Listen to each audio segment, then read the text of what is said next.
So you've been coming to the class for a while, and I'm assuming other than the practice of meditation itself and the focus on the technique of the practice, that there is along with that some process that's occurring in terms of your understanding of meditation and your understanding of what it's about and what it can provide for you, what it can do for you, what it can the results it can produce. And so you could either be in a place where the way you see that is that you see that through practice over time that you will be able to be calmer because you're practicing relaxing the body and you're practicing focusing your attention, so your attention becomes more steady.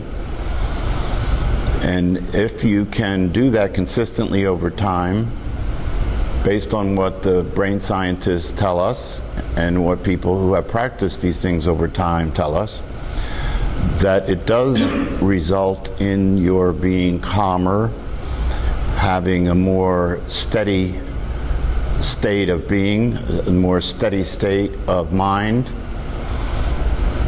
It does result in your being able to see things that weren't being seen before because you're slowing down and you're steadying your attention, so you can begin to notice things that you weren't noticing before.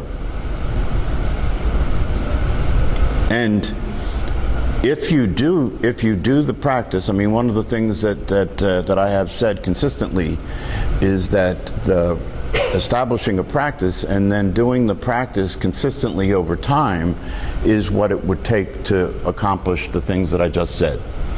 Right? So that in and of itself is challenging. And not only is it challenging, but then what comes into play, even if you do establish a practice, the practice has to be for a duration of time each time you sit that is long enough for you to get far enough into the experience of meditation, far enough into the relaxed state, far enough into the state of being calm and having a steady focus of attention, for that to make a difference. So then what we're saying is, over time, if you're successful in establishing a practice wherein you do this every day and you are doing it the way it's meant to be done, so that you're not just going through the motions, you're not just sitting there for a specific period of time and trying to keep your focus of attention on your breath and then trying to stay awake, because that becomes another issue, right? You know, that the longer you sit there, actually the more successful you are at relaxing your body, the next issue becomes staying awake, because your body's now relaxed, and naturally when your body is relaxed enough, you start to go to sleep. So that becomes another challenge. You know, how do I be that relaxed and that calm and still stay awake? And that's a challenge. I mean, you know, I've seen experienced meditators, people who are monks who practice for decades. I've seen them falling asleep when they were practicing. And the Dalai Lama has mentioned that, you know, that he questions the seriousness of even many of the practitioners who are monks who have done this for decades. He questions the seriousness of their practice when he sees them falling asleep, because that's not meditation. So obviously they have not succeeded in staying awake and alert, and you have to stay awake and alert in order to meditate. Meditation is not sleep. They're two different things. So this practice of meditation is clearly challenging, and then even if you succeed in practicing consistently, to just do it for 10 minutes, 15 minutes, even 20 minutes is going to be very limited in terms of the effect that it has. Because it's just like anything else. If you're learning to play the piano, if you practice playing the piano 10 minutes a day, it's going to take you a lot longer to learn how to play music, right? And when we look at professional musicians, famous musicians, and we examine their practice schedule, they practice a lot. They practice a lot. The same thing is true about anything. If you look at professional sports players, right, they practice a lot. So what does all this amount to? Well, what it amounts to is that this whole business of meditation and practicing meditation, while on the one hand it can offer you a lot in terms of being calmer, being more aware, seeing things more clearly, being able to relax, it can offer you those things over time if you practice consistently and if you practice long enough each time you sit and if you're successful in staying awake. That's a tall order, right? So the evidence indicates that not many people succeed at that. That's why people go and live in a monastery, you know, because they figure, well, this will give me a better shot at being able to do this practice by getting away from everything. That's why people go to retreats, right? To get away from everything, all the stimulation, and then they can focus and get deeper into the experience of meditation and gain some ground in terms of their ability to practice longer. The only problem with that, and this is what people report that go on retreats, is that when they come back, they just go right back to being crazy. It doesn't last. So then the question becomes, okay, so is that all there is? Is that the only possibility for what it is that we're seeking here, right? Because you are seeking something, yes? I mean, you know, if you're not seeking something and you're here, then my question to you is, what are you doing? Right? So if you're seeking something, it's important for you to really give yourself the opportunity to examine what it is that you're seeking. If you're seeking the benefits of meditation, then if you're going to be realistic about it, you have to deal with the challenge that's involved. You know, you have to deal with the fact that the only way you're going to have success if you're seeking the benefits of meditation is if you do it consistently for a reasonably long period of time each time, and you succeed in doing it in terms of staying awake and maintaining attention on your breath, and then later on, after that stabilizes, being able to sit with an alert, aware consciousness that you can see what's going on with your attention, watch your attention move to wherever it's going. That's another tall order, right? Because even if you can be aware of where your attention's going, if where your attention goes captures you, right, then you're not really succeeding in the practice, because the practice is to stay conscious and be able to see where your attention's going instead of having the attention take you there. So if you listen to what I'm saying here, it's kind of like I'm creating a negative message about meditation, yes? Because what I'm talking about, all the challenges, I'm talking about the improbability of success, I'm talking about how much time it takes to do this, I'm talking about how unlikely it is that you'll succeed to any great extent. And when I say that, I'm reflecting the reality of it, because that is the reality of it. I mean, what's that? You're being realistic. Yeah, that's right, I am being realistic. That is the reality of it, because you know, I may have shared with you in the past year that I went away when I was really interested in deepening my practice and having a powerful practice. I went away to a 10-day silent retreat, and in that retreat they really go all the way into a very deep practice by having you sit 9 or 10 hours a day, 1 hour at a time. So you come in, you can come in from anywhere. You know, you may have no practice at all, you may have some practice. You come in and then you start immediately sitting 1 hour at a time, 9 hours a day. So naturally, obviously, anybody that attempts to do that is going to go through hell. right? Because, you know, I mean, you know, if you just try and sit for 10 or 15 minutes, what happens, right? Can you imagine an hour? Can you imagine 9 hours in one day? So it's like a test of fire. Do you know what I mean? I mean, you go through a very, very challenging experience, and it's very, very uncomfortable. I haven't talked to anybody that wasn't the case for it. Very, very uncomfortable, right? But if you can get through it, and I did it twice, so I was crazy enough to go back for more. If you can get through it, you do get to a place that you've never been before, because you've never done that before, right? That's way beyond what you've ever attempted to do. And so if you get through it, when you come out the other side of that, you are a lot calmer, you are different, you are seeing things differently. It is a very altering experience. It does alter your mind to go through such an intense experience. But then you come back into your regular life, and unfortunately, it's not long before that whole thing didn't make any difference. You're still just as crazy as you ever were. And you know, I talked to somebody who was on the board of trustees for the organization that runs these 10-day retreats, and they have centers all over the world. And she said to me that the organization had done a survey to try and get feedback from people who did these 10-day retreats, and to find out you know, what happened afterward. And the information they got from the survey was that over 90% of the people that did these retreats don't meditate.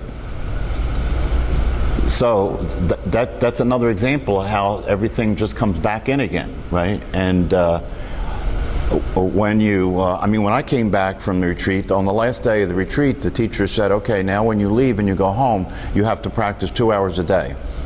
An hour in the morning and an hour at night, right? So right away my mind said, yeah, right, you know. And then when I went home, I thought, well, you know, you went through all this, so why don't you try and do it, you know? Why just throw it all away and just write it off that you can't do it? So I did start to practice 2 hours a day. I sat an hour in the morning and an hour in the evening, and I actually had tapes of the teacher that did the guided meditation at the retreat that I could listen to, so it would be the same experience listening to the tapes. And I did that for a couple of months, you know, and it was very challenging to do 2 hours a day, because now I'm not at a retreat, I'm in my regular life, you know. And then after I did that for a couple of months, something happened where it was like I just started to question this practice, in terms of this specific practice that I was practicing was the Vipassana meditation practice.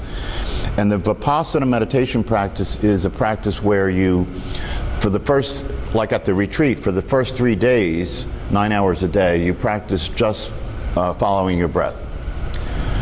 So that, and then after the third day, the idea is that you've become steady enough with your attention, and then after the third day they ask you to start from the top of your head and go slowly through the body and observe every area of the body to see what sensations are there. And you do this very slowly all the way down to the feet, and then you come back up to the head, and you just keep doing this all day long, hour at a time. And that's what I was practicing when I came home. And then it got to the point where it's like, okay, I just, you know, there's something about this that's just not sitting well for me, and I decided that I was going to experiment a little bit. And what I did was, instead of practicing the Vipassana technique, I decided I was just going to sit and not practice any technique, just sit and be still and notice. The practice that I was going to practice was just sit, be still, and notice. That's all. And when I did that, it was a lot more useful to me than looking for the sensations in the body. And I did that consistently for a while. And then I started to, and then at the same time I was doing a lot of studying of the neuroscience and everything. And I started to come to a kind of a real recognition of what I just got done sharing with you in terms of how challenging all this is, and what it would take to really get somewhere. You know, like these monks that they studied in the MRI machines, they had practiced for 30 or 40 years.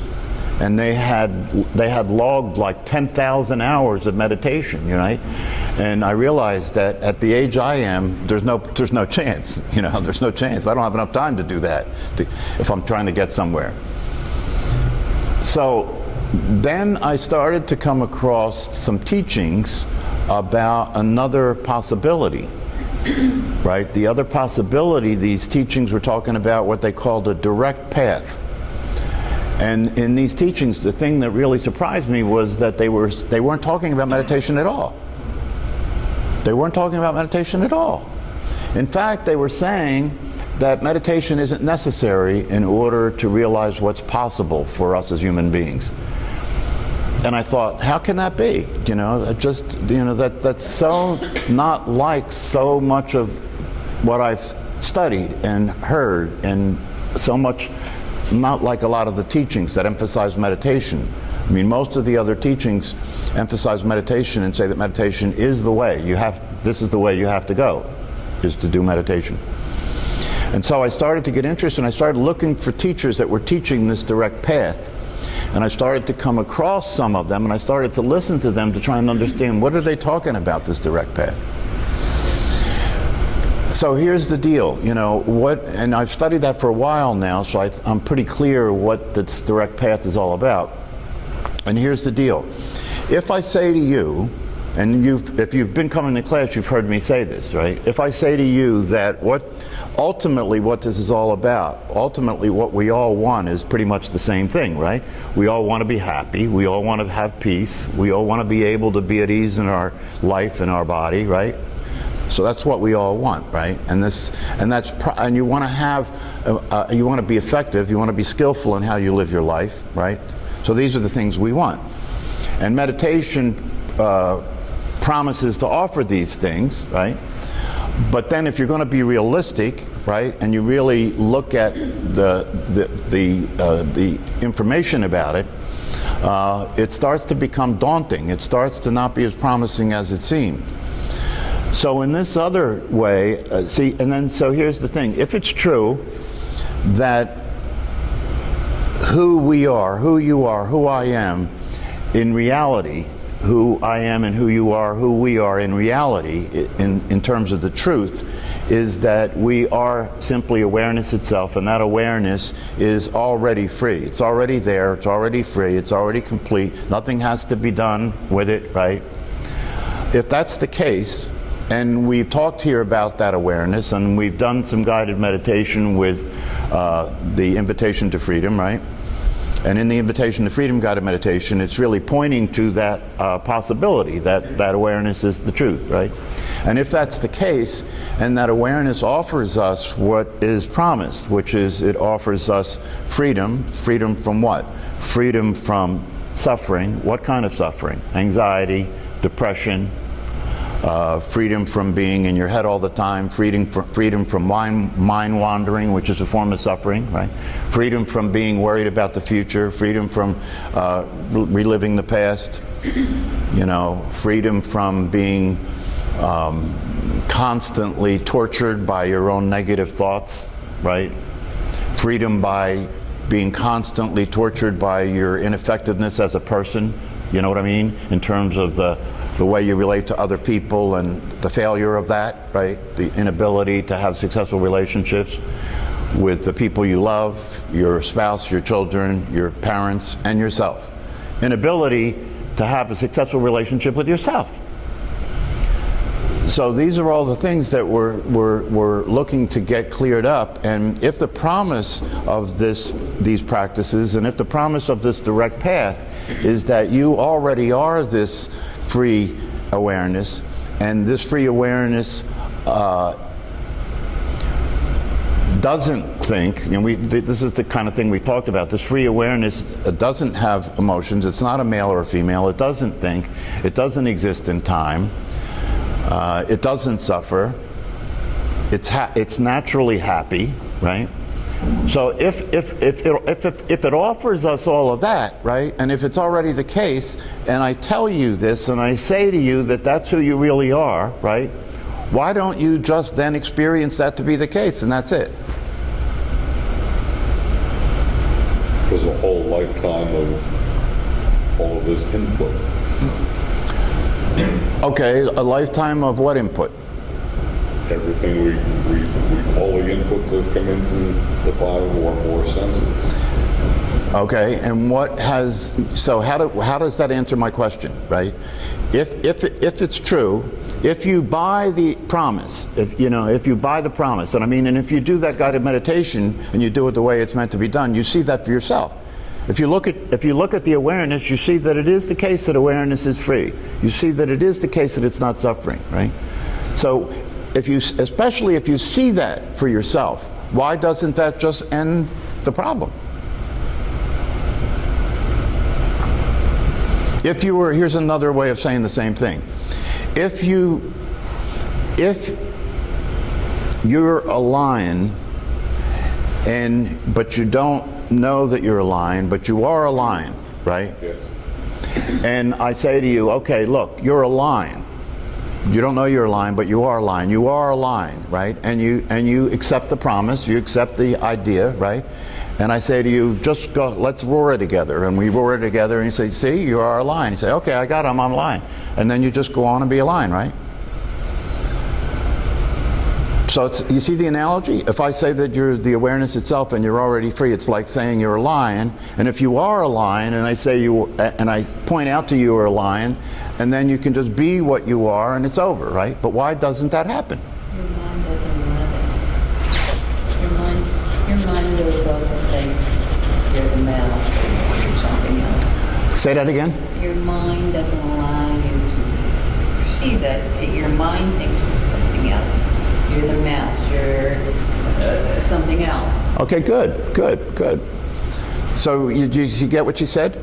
See, because the problem is that it's not as simple as my saying you're a lion and you are a lion, and therefore you just start to be the lion that you already are, right? Like the awareness, right? The problem is you think you're a lamb, and if I tell the lamb it's a lion, now watch. If you think you're a lamb and I tell the lamb it's a lion, it really is a lion, but it really thinks it's a lamb. It's been being a lamb, right? And I tell the lamb it's a lion, the best the lamb can do is say, oh, then I can become a lion. See, that's a seeker. Oh, someday I'll be a lion, right? But can you see the problem? Because if you're not a lamb and you think you're a lamb and you're actually a lion, and I tell you you're a lion but you think you're a lamb, the best you can come up with is, oh, maybe someday I can be a lion. Maybe if I meditate on being a lion long enough, I'll become a lion, right? Right? But here's the problem, and this is the hitch, right? The problem is you're not a lamb. That's all you have to get. That's all you have to get, is that you're not, I said it here, you're not who you think you are. You're right. You're right. The thoughts tell you what you are, right? And you and everybody else around you, right, has been operating with the assumption that that's the truth. And so you've been practicing being something you're not for so long, with a bunch of other people who've been practicing being what they're not for so long, that it looks like that's all there is. And you can never experience the life of a lion if you're being a lamb when you're a lion. Do you understand what I'm saying? You can never experience the experience of being free and aware if you are being something that's limited and not free and aware. Especially when that something you're being that's limited and not free and aware isn't real, isn't true. You can't argue with the truth of awareness, right? You can't argue with that. There's no way to argue with it, because the reality of it is, if it wasn't the truth that you were awareness, you wouldn't be in the chair, right? You can't argue with that. You can't deny that awareness is there, right? But you can argue with who you think you are. In fact, not only can you argue with who you think you are, but the evidence, if you examine it, clearly says it's not true. You know, we've talked about that here, right? The evidence clearly says it's not true. There is evidence for awareness, right? That's the most obvious evidence there is. There's nothing more obvious than awareness, right? But there's no evidence for the existence of who you are other than that. There's no evidence. You know, you're talking about thinking, right? So the way it works is the thought occurs, and then there is an assumption that, oh, if the thought's there, because the thought's there, I must have thought the thought. So I must be there as the thinker of the thought. And if I identify myself as a physical body, and I can look at a picture of my physical body in the past, and I can imagine my physical body in the future, then it implies that I am that now. So that's how it creates an illusion, right? I was here, I will be here, so I am here. I have a name that I identify myself as, and there are thoughts that happen that identify as my thought. Now you got to understand, the thoughts are there, right? But there's no thinker. There's nobody having the thoughts. There's just thoughts there. The idea that they're your thoughts is just implied. There's no evidence for it at all. You can't find. See, this is the deal. The you that you consider yourself to be, you can't find it anywhere. It's nothing but an idea. Is it not? Where is it? You can't find it anywhere. This is the direct path. The direct path involves the idea that if it's already true that you are awareness, and that awareness has all the qualities that we talk about in terms of it being naturally happy, being free, not suffering, if all that's true, and it's already true, then what there is to deal with is, why is that not the experience I'm having? And in the direct path, what they say is there's only one thing you have to do. You don't have to meditate. It doesn't take any time. It doesn't take any time to realize that you're not what you're not. And all you have to do is see what you're not, and what you are is obvious.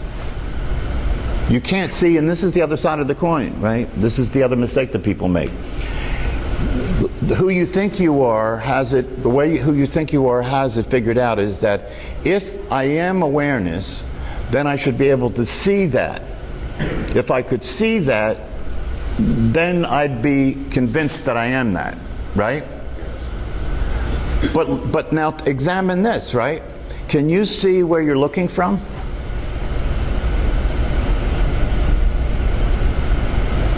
Can you? Will you ever be able to see where you're looking from? So if you operate with that condition, that if I could see it, I could be it, right? You're done. You'll never see it, and you'll never be it, because you can't see where you're looking from. Even though where you're looking from is the realest experience you'll ever have. Is it not? Is there anything more real than the experience you're having of your awareness itself? Is there anything more real than that? And yet it's not a thing, it's not in front of you. You can't see it because it's not out here. It's where you're looking from. It's like St. Francis of Assisi said, what you're looking for is what's looking. So that's why, the idea of trying to find out, the idea of trying to find out who you are, right? The idea of trying to find out who you are is a joke. Because if you try and find out who you are like you exist other than who you are, it's impossible. You can never see it. You can only be it. You've already been it. That's all you've ever been. So the direct path to experiencing everything that's possible for us as human beings is as easy as letting go of the illusion. It's as easy as accepting the fact that who you consider yourself to be doesn't actually exist. It can't be any easier. Nothing can be easier than that, right?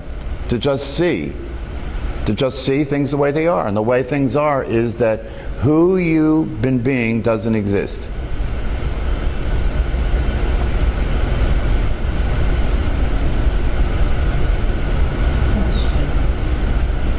You say the thought does a lot to who you already become.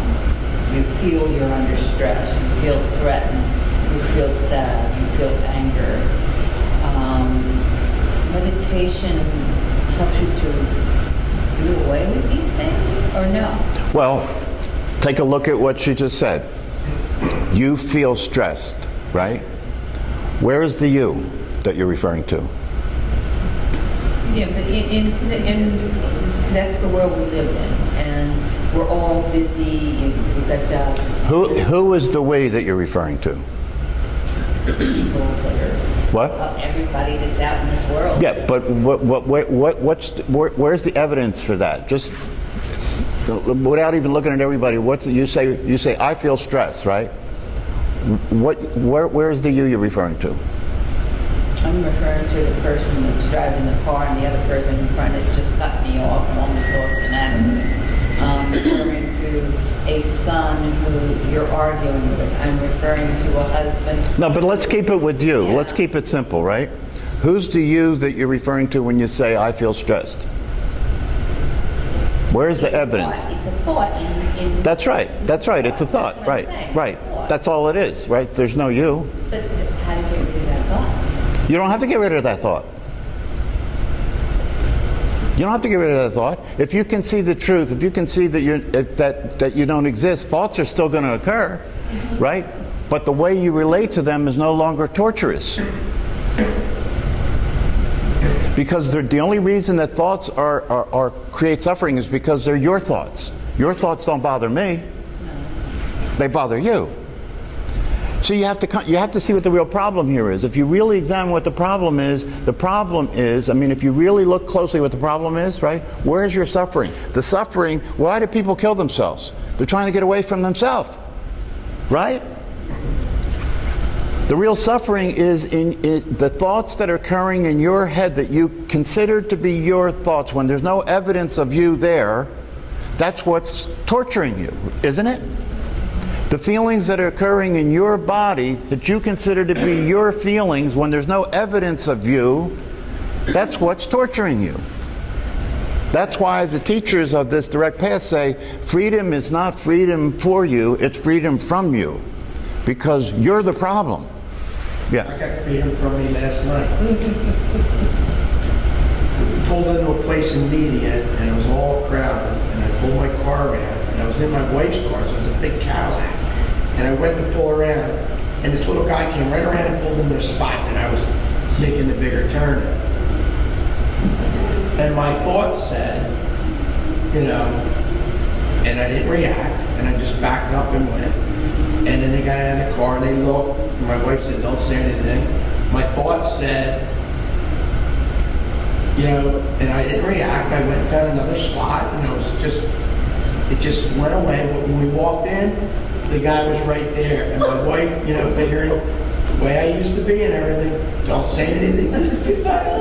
And my thought said, tell the girl, just go up to the girl and say, gee, that's a shame with this pathetic dork that has no ethics, no character. This was all here, and I just let it go, and I went and sat down and had a beer and a sandwich and didn't react and knew what my reactions. And it was just like, it was great. I enjoyed myself. I knew because I can't. I knew it was up here and it wanted, and I said, gosh, work. Because everything up here, my mind was telling me, here's what you need to do, here's what you need to do, here's what you need to do. And I didn't. Right. So you see, what I'm talking about is the next step. So that's an intermediate step. The intermediate step is to see that the thoughts are not a good match for the outcome, right? That you've been around the corner enough times to realize if I do this, right, like I've done other things like this in the past, it's going to be a bad situation, right? So you have forethought, right? You can see what's going to come, right? So the next step that I'm talking about here as the direct path is that they're not your thoughts. There isn't a you. There's an awareness of the thoughts, right? And the awareness of the thoughts is always very clear that the thoughts are distorted. The thoughts are not accurate. And it's the awareness, it was your awareness that could see the whole thing, right? It's your awareness that could see the whole thing. So now the question becomes, can you see that so clearly, right, that you don't make the mistake again of thinking that you're the thinker? That you can live with a clear, consistent experience of yourself as the awareness of what's going on, not the thinker of the thoughts, not the doer of the acts, but just the awareness of what's going on. And to the extent that you can consistently, to the extent that that's what you're being is the awareness itself, it'll reshape the thoughts by itself. You don't have to practice any meditation. That is the meditation. I mean, in fact, I think there was a Rupert Spira video that I recommended to you where he says the true form of meditation is simply being yourself. And being yourself means being awareness. That's the true form of meditation. And even when you practice meditation, if you look at what we're practicing, when you practice meditation, all you're doing is getting closer to what it would be like, right? Because the nature of awareness is it's always silent, yes? When we practice meditation, we're silent. It never moves, right? When we practice meditation, we don't move, right? It allows everything to be the way it is. It doesn't try and control or change anything. When we're practicing meditation, is that not part of the technique? To just allow everything to be the way it is? So when you practice meditation, you're practicing what it would be like to be what you are. You're practicing what it would be like to be what you are. So it's like a lamb practicing to be the lion. You see? So there's nothing wrong with the idea that you're practicing to be what it would be like what you are, but the final step is to realize you are what you're practicing being like. So the lamb can practice being like the lion, but it's still not the lion. You see what I'm saying? It's still the lamb. It's still the person who's thinking the thoughts that's got more control now, right? I have a question. Yeah. Will the lamb never be a lion? No, it can't be. How could it be? And the lion will never be a lamb. But if the lamb thinks, if the lamb thinks it's a lamb, right? It's stuck in being a lamb. It has lamb thoughts. It does lamb stuff, right? That's the same thing as when you're stuck believing in being a person, believing that you're the thinker, you're limited to what that person is able to do and think. And therein lies the suffering. Right? Because if you're a person, part of the way you've been conditioned, part of what you learned is you have to protect yourself, right? You have to defend yourself. You have to watch out for who's out to get you, right? Because you're separate from everybody else, right? And then there's a threat. Everything is a threat. Life is a threat. Death is a threat. Sickness is a threat. Age is a threat. The climate's a threat. Politicians are a threat, right? Everything's a threat. So you walk around in life being afraid all the time, right? That's being a person, like being a lamb, right? But being awareness, there's no threat. Because awareness is not trying to control anything. Awareness can allow everything to be the way it is, and it's never affected by anything. A person is affected by things, right? And if you identify yourself as a body, your body is affected by things, right? But if you allow yourself to recognize the truth that you are not your body, and you're not your thoughts, and you're not your mind, and you're not who you think you are, then none of that is relevant anymore. None of that has an effect anymore. Just by that one shift, just by letting go of who you consider yourself to be, and recognizing that what you are is awareness itself, and that awareness is always there, right? So what they say in the self-inquiry practice, right? Self-inquiry practice is different, it's the direct path. What they say in the self-inquiry practice is spend all of your attention that's not required So then when you've gone through your day, there are things that require your attention, that you have to put your attention on those things in order to do those things, right? But there's a lot of the time, a much larger percent of the time when your attention isn't required. In neuroscience, we call that the default state, right? Mind wandering, right? Your attention isn't required for things, your mind wanders, right? So in self-inquiry, what they say is, whenever you have that opportunity where your attention is not necessary for what you're doing, pay attention to awareness. Pay attention to awareness. Allow yourself to experience the awareness is what's there. And over time, that will eventually become the experience that you're having. But see, what we do, what you've been practicing, what we do when we don't know this and we don't have any possibility is you practice being the lamb. You practice believing that you're the thinker. You practice thinking that you really exist because thoughts infer your existence. You keep practicing the illusion. In this direct path teaching, they call that you practice being dreamt. You're being dreamt. You're being dreamt, right? Being dreamt means that you're not real, like a dream. You're practicing being who you are is being dreamt. And that's why they talk about waking up. You're waking up from the dream. You're waking up from being dreamt, that the person you are is being dreamt. There's no evidence for it. All you have to do is just allow yourself to notice that there's no evidence. If there's no evidence for your existence, why would you continue to consider yourself to be real if there's no evidence? And at the same time, there's plenty of evidence for awareness. So why not go with reality, right? Why not go with what there is evidence for? Why not go with what will offer you freedom?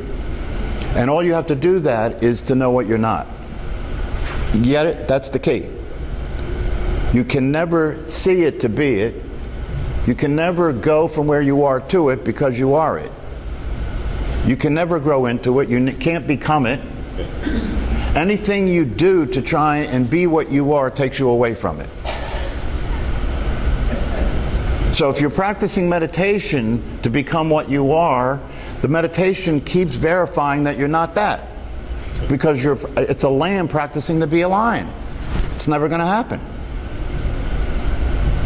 And if you see, and this is the insidious part, if you practice meditation and you become better at being like a lion as a lamb, you think it's working. But it can't work, it won't last. It can't possibly last because it's built on a lie. This is really very profound. I met a friend in 1990 who's been saying all that time and still convinced that there's only one of us here. But I didn't get it until Thanksgiving, and I met you and you said, Jan, those thoughts that are going in here isn't you. Mm-hmm. That's not your voice. So all that time went by before the light bulb started to flicker a little bit. This is really good stuff. The other thing is that if you start to get some familiarity with being awareness itself, you start to get familiar with that, you begin to realize that there is no such thing as a dialogue. You start to become familiar with non-duality. You start to become familiar with the fact that there's no separate self. It's not like who you think you are is separate from who you are. Who you think you are is the awareness that you are that manifested as a person in order to play the game of life. But it's still just awareness. It's all one thing. There's no separate thing. It's all one thing. But when you are manifesting yourself as a person that considers yourself separate so you can play the game of life, you forget the truth. And that makes it heavy. That makes it serious. That causes suffering. It's just like being an actor in a movie, right? And you're an actor in a drama, right? But now you have forgotten that you're acting. And the drama's real, right? And it's suffering. It's terrible. You're afraid. You're in the drama, right? And then all of a sudden you wait, oh, wait a minute. I'm an actor. All of a sudden, all the drama disappears, right? It's just like playing sports, you know. Life. It's like one of the ways that you begin to see life if you wake up and allow yourself to be the awareness is you see life the way a professional sports player sees the game. What's the most important and valuable thing about a game to a sports player? No. School. No. Being the best they can do. Being the best they can do. No. Come on, Steve. Repeat the question. What's the most important aspect of playing a game to a professional sports player? Be the best they can do. What's that? Get paid. No. The game Have fun. You see, it's interesting because all these answers come from the person. That's the way the person looks at it. The person wants to be the winner. The person wants to get the money, right? But that's not the most important. That's not the most valuable thing about playing the game. What's that? They want to have fun. Why is it fun? If it's all about winning, that doesn't seem like a lot of fun. That's pretty serious shit, right? Competition. When a quarterback throws an interception, he comes off the field, right? The biggest concern the coach has, right, is that he's upset, right? So what is it about the sport that can allow him to go back on the field like nothing happened?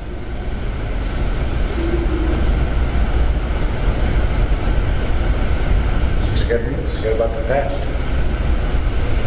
No. See, this is how obvious. You have to let it go. What allows him to let it go?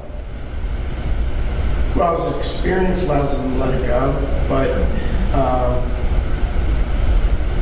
yeah, I think it goes back to those hours and hours and hours you talked about what they put in, because that separates them.